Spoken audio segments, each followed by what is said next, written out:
cette semaine d'astuces pour vous permettre d'entretenir votre flore intestinale et vous permettre ainsi d'équilibrer votre poids.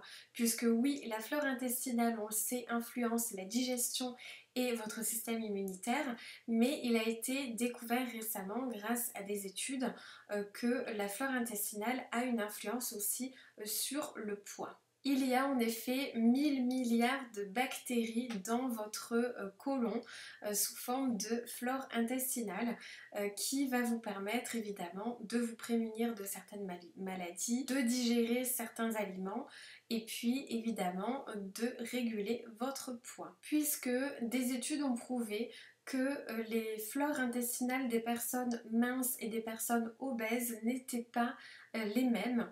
Donc ça veut dire que peut-être la flore intestinale entrerait dans le risque d'obésité. Alors les aliments à favoriser pour préserver votre flore intestinale et avoir une flore intestinale bien variée, bien diversifiée, ce sont bien évidemment les fibres.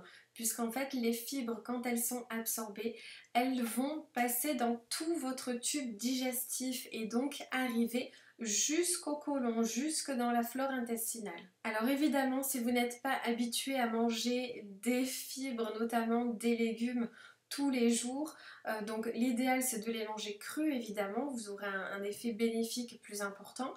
Par contre, si vous n'êtes pas habitué et que vous avez tendance à être sensible, commencez par petites doses à augmenter votre consommation de légumes crus ou de commencer par des légumes cuits éventuellement, mais c'est vrai que c'est quand même un peu moins efficace. Et puis donc de penser à bien les mâcher pour qu'ils arrivent en petits morceaux dans l'estomac et puis pour imprégner évidemment vos aliments de salive. Également les aliments fermentés ou qui vont contenir des bactéries vivantes, il est important d'en consommer régulièrement. Dans notre culture, les yaourts, les produits laitiers en général fermentés sont ceux qui en apportent en fait le plus.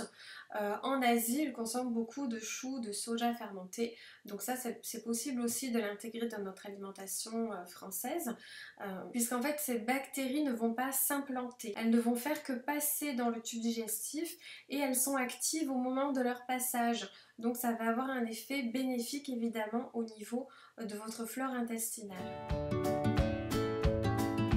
Il faut par contre éviter les aliments qui contiennent du sorbitol. Donc ça il faut regarder dans, la liste des ingrédients. Donc d'éviter les aliments qui apportent du sorbitol et des polyols. En fait le sorbitol c'est un additif alimentaire qu'on trouve sous le code E420, donc vérifiez bien vos aliments. Il est présent surtout dans les chewing-gums sans sucre. Donc on pense bien faire finalement en mangeant des chewing-gums, en se disant bon ça m'apporte du sucre mais pas de calories, etc. Alors que finalement ça va perturber votre flore intestinale, perturber votre système immunitaire, votre digestion et également vous permettre peut-être de ne pas perdre de poids, enfin vous éviter de perdre du poids en pensant bien faire, en mangeant comme ça des aliments sans sucre. Finalement ça a une influence quand même sur votre organisme. Et même chose pour les polyols, en fait ce sont des édulcorants, les polyols, qu'on trouve dans les chocolats, friandises, les chewing-gums, caramel, dragées, un petit peu tout ce qui est allégé.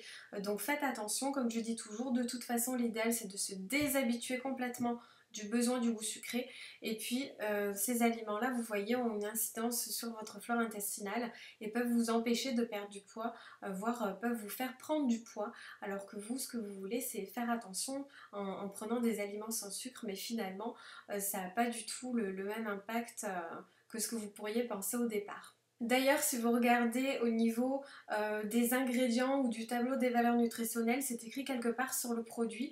Tous les produits allégés, genre chewing-gum sans sucre, bonbons sans sucre, etc.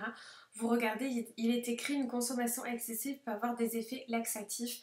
Donc c'est que c'est pas pour rien, ça veut dire que ça a quand même une influence sur votre flore intestinale. Voilà pour cette semaine, je vous retrouve la semaine prochaine pour de nouveaux conseils et astuces diététiques.